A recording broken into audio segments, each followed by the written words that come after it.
So tanghali na naman. So anong ulam? So pag-experiment natin tong Pure Foods luncheon meat. So kailangan natin ng luncheon meat, egg, breadcrumbs, cornstarch.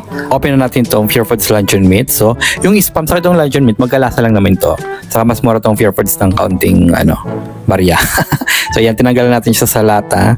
Ang sunod dyan ay i-slice natin siya. So depende sa inyo kung gaano kanipis or kakapal yung pag-slice nyo dito sa luncheon meat. So kaya ang gagawin natin ay medyo manipis lang kasi pag-experimentuhan lang naman natin to kung ano pang ibang lasa pag perinito natin to. So yan, ayan, so batiin na natin yung dalawang itlog mo. Yan, nakrak na natin yung isang itlog mo. Sumunod yung pangalawang itlog mo. Ayan. Pagkatapos niya pagka-crack ay haluin natin or batihin natin ng mabuti yung itlog. Haluin mo lang ng haluin. Ayan. Sige, halo ng halo. Ayan. Tapos maglagay na rin tayo dito ng cornstarch. Ayan.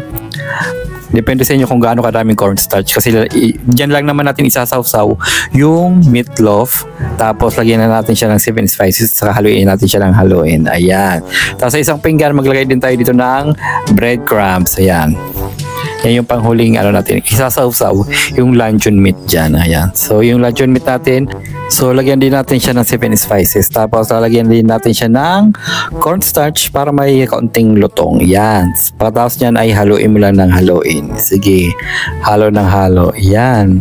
Haluin mo dapat yung balance yung timpla ng cornstarch at yung 7 spices. Ayan. So ayan, magpaprito na tayo. Una ilagay mo muna sa cornstarch. Ayan, palibutan mo siya ng cornstarch. Pagkatapos sa cornstarch ay ilalagay mo din siya sa binati mong itlog. Yan, para kumapit yung egg at yung cornstarch doon sa meatloaf. Sunod ay ilalagay natin siya sa breadcrumbs. Ayan, paliguan mo siya ng paliguan ng breadcrumbs. Nang sa ganun ay mabalot siya ng breadcrumbs. Nang sa ganun ay mayroon siyang lutong pag kinakagat natin siya. So paulit-ulit mo lang gagawin yan hanggang matapos or maubos yung meatloaf na hiniwa mo na nalagyan natin ng breadcrumbs at ng cornstarch or nabalot natin sa breading. Pag natapos mo na, so ang gagawin mo na ay ipeprito na natin siya. Dapat may na lang apoy kasi mabilis masunog yung breadcrumbs. Ayan.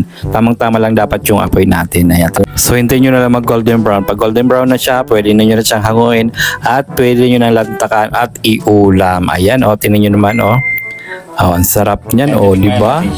So titikman na natin siya kung ano talagang lasa or masarap or hindi. Or lasang disappointed. Ayan. So kumuha tayo yan ng kanin. Tapos naglagay tayo dito ng seaweeds kasi may natira pa ako dito ng seaweeds. The moment of truth, titikman na natin siya kung masarap or hindi. Let's try kung masarap. Mainit pa yung kanin.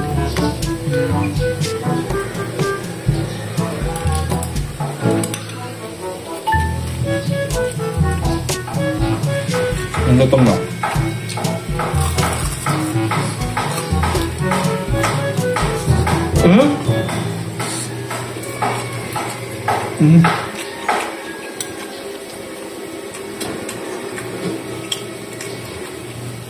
Apa?